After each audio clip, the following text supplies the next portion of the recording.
the Ice Bowl. We will examine why that game is still important in today's NFL lore.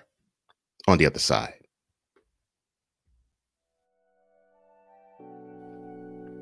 Cole Sports presents on the daily.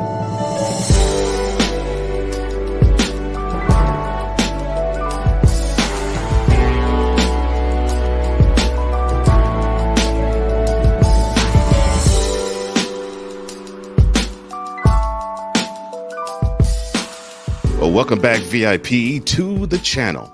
Cole Johnson's on the mic and live in the living color on the Daily Stone Tap, presented by Cole Sports. And subscribe if you haven't done so. If you want to be up to date on all the latest sports news and be the forefront figure in your house, your workplace, your church, or anywhere where you congregate amongst people. Now, as I said, this is Thursday. This is New Year's Eve. And one of the most important NFL games was played on New Year's Eve, which it's odd, I tell you. But we want to take a trip back because it's important that we deal with two of the teams that actually are playing or played in this particular iconic game. The Ice Bowl, the Cowboys, the Packers. That is what we're going to be touching on in this edition's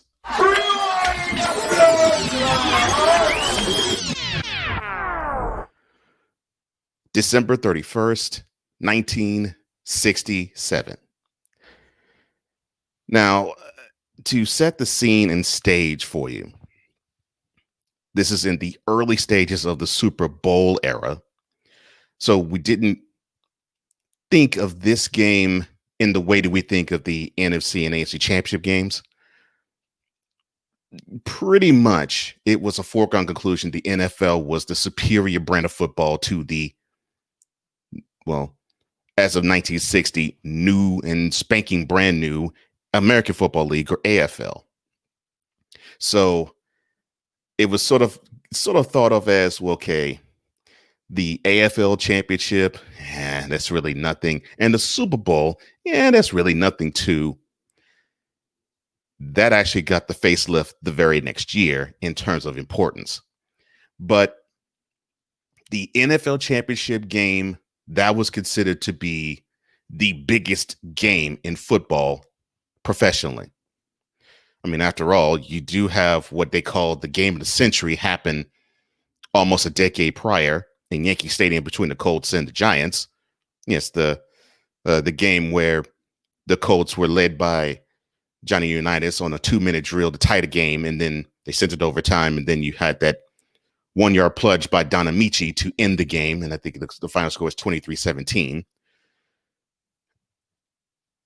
That game basically solidified the NFL's championship game as the penultimate, like we consider the Super Bowl today. That's what this game was.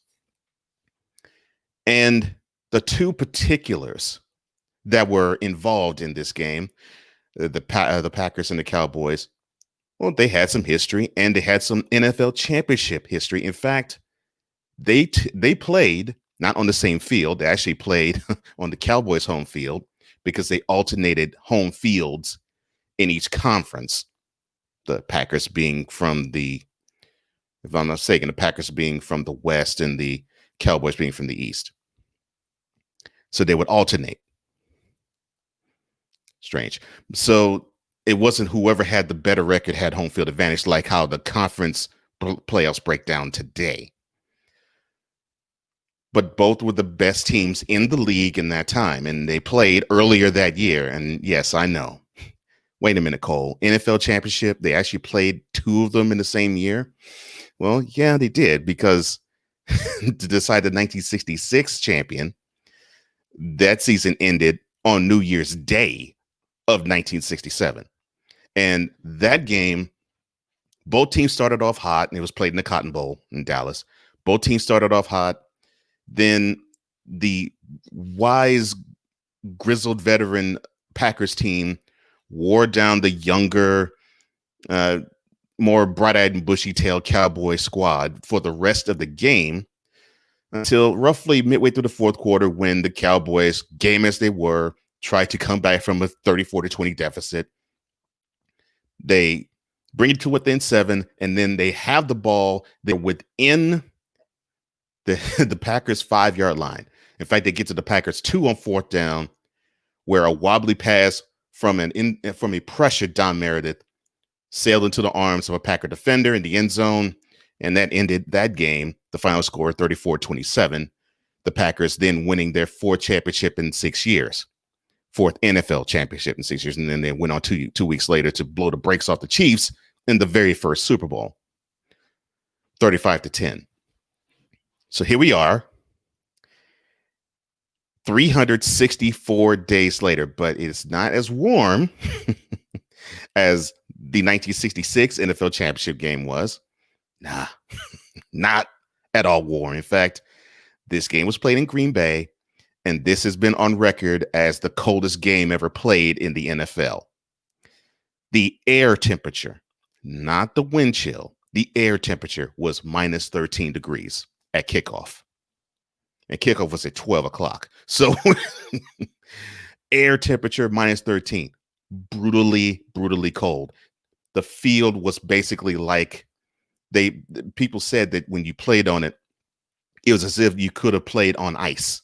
It was basically like a sheet of ice that they were playing on, not grass, because the field froze up, because they weren't really anticipating it being that cold. They thought it was going to be cold, obviously, but they didn't think it was going to be that cold. But it was no cloud in the sky. I mean, it was a bright sunny day, but it was ice cold. And people were thinking and bracing for fans to not attend. You're dealing with Packers fan. I mean, they're going to attend to support their team no matter what the temperature is. So the capacity for Lambeau Field, yes, Lambeau Field was standing then as it is today, but not as much in capacity as today. I think it was over 50,000 that attended. Today, that stadium could hold about probably 85,000 if they wanted to. But yes, this was the days before they had heating, and they decided to, heat underneath the field to make sure the field would nice up. Yeah, long before those days. And so it was a fear that this game was not going to be pretty. And to an extent it wasn't, but to another extent it was, because it was going to be a defensive struggle. And it was. And the team that was more accustomed to the climate jumped out to a big lead, like you would think they would have. And the team that, of course, was in the colder climate had to adjust a lot longer. The Cowboys just simply did not have it. They stalled and drive after drive after drive. Meanwhile, the Packers, of course, with their ground and pound, they loved to run the sweep. So they did that. And of course, Bart Starr, the quarterback of the Packers, was a steadied hand. And the Packers went on to a 14-0 lead. And they held that lead through most of the first half and into the third quarter, when the Cowboys finally, after halftime, started to have some success. So they chipped away at that lead. They chipped away at that lead further. And they finally got the lead, 17-14, rounding, using a baseball reference, rounding third and going to home. And then the Packers went on their iconic drive, which, of course, was captured, and I should say not captured. It was ended famously with the quarterback sneak of Bart Starr going over Hall of Fame center Jim Kramer's block. And I think it was like under 15 seconds left. And the Packers ended up winning the game 21-17. Of course, that would be their 5th NFL championship in 7 years. And then they went on to beat the Raiders. I think the final score in Super Bowl 2, was 33-21. Yeah, 3 would be, of course, the Jets and Colts. And of course, that's another horse of another color, another type of game, another event. But as I said, it was the Super Bowl then was basically an afterthought. It's like, okay, it's kind of cool. It was almost treated like it was like a Pro Bowl type of thing. Oh, cool. Okay, well, NFL is going to beat the QT team that basically is, we might regard them as college teams. That's how disrespected the AFL was. So when I say the Cowboys and the Packers meeting in the NFL championship game was the game, for those who are old enough, remember how the NFC ruled the NFL from the mid 80s to the late 90s. You remember how you regarded the AFC championship game and even the Super Bowl? You remember the hype that was surrounding both those games and the Super Bowl? And people would actually say whoever met in the NFC championship game, chiefly it was either the Giants 49ers or the Cowboys 49ers or the Washington NFL franchise and whomever. They would actually say, well, this would be really the Super Bowl of that year because the best teams were in that conference. Well, that was pretty much the foregone conclusion with how the NFL was in the mid 60s. So when the Cowboys and the Packers met, it was a clash of the Titans, so to speak. But I say so to speak. The Packers were the, I guess you say, the New England Patriots, but without the controversy of their era. You know, they ruled the roost. They were the team of the 60s without question.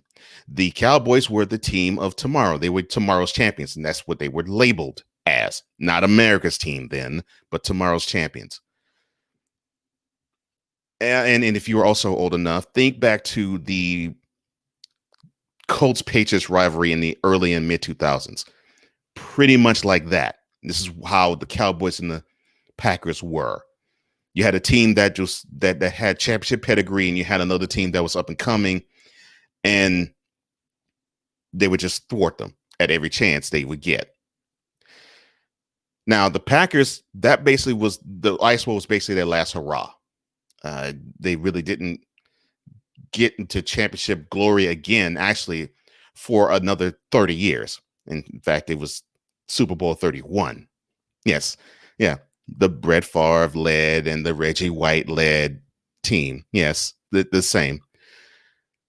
That was when the Packers were back to prominence, because after that game, they really didn't sniff much of the playoffs until this quarterback named Brett Favre came into the purview in 1992. And then they started to make the playoffs routinely starting in 1993. The Cowboys continued to be tomorrow's champions. They didn't get it done in 1966 NFL championship game, didn't get it done in 1967's NFL championship game. It took some time off. Didn't get it done in Super Bowl V, where they were playing the Colts, and that was probably one of the most mistake-prone Super Bowls in NFL history, before they finally got the job done in Super Bowl VI, when they finally shed the label of tomorrow's champions by beating the Dolphins, the team that was the undefeated team the year later. And finally, the Cowboys were basically what we know of them as today. As for the Cowboys-Packers dynamic, it's kind of interesting. Two teams that have storied history with one another. You would think that they would have bitterness. You would think you have enmity, but you really don't with these two. It's more, it's more one, we rule our time, and the other, we ruled our time. And when we meet, it's just basically a let's see who's better type of feel. Because in the 90s, when the Cowboys had their turn to rule, they returned the favor and kept knocking down the tomorrow's champions of the Packers. Because that team that I talked about that was led by Brett Favre got knocked out by the Cowboys in 1993, got knocked out by the Cowboys in 1995. I think I got knocked out by them in 1992 as well. They just simply did not have an answer for the Cowboys. Now, just like the tomorrow's champions of the Cowboys didn't get a chance to get revenge on the dynastic Packers, the Packers didn't get a chance to upend the triplet Cowboys either. But that's the beauty of it all, because we get a chance to understand how important one game can be for an entire sport. And this one game actually was beneficial to the lifeblood of how the NFL is today. Because remember, the two coaches back then in 1967 of the Cowboys and the Packers, head coaches, uh, Tom Landry, the Cowboys, who was the defense coordinator of the Giants in 1958, and Vince Lombardi, the offensive coordinator of the Giants in 1958. So these two knew each other pretty well, and they were friendly. They probably were friends, but I won't say they were bosom buddies. But they had a competitive edge with each other. Those two gentlemen helped us understand what football is all about, and I thank the two of them for leading these two teams and franchises to give us one of the most memorable games and moments in NFL history. The Ice Bowl, one of the greatest monumental games that's ever been played in any sport at any time. But this one was played on New Year's Eve, 1967.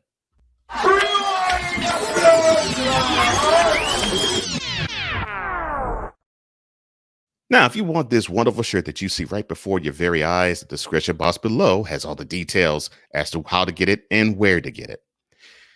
And give me a memory of the Cowboys and Packers. Is it safe to say rivalry? But I should say meeting and matchup that you remember. It could be in the 60s. It could be in the 90s. It could be in 2014's divisional round. In whatever era. I'd like to hear what you have to say.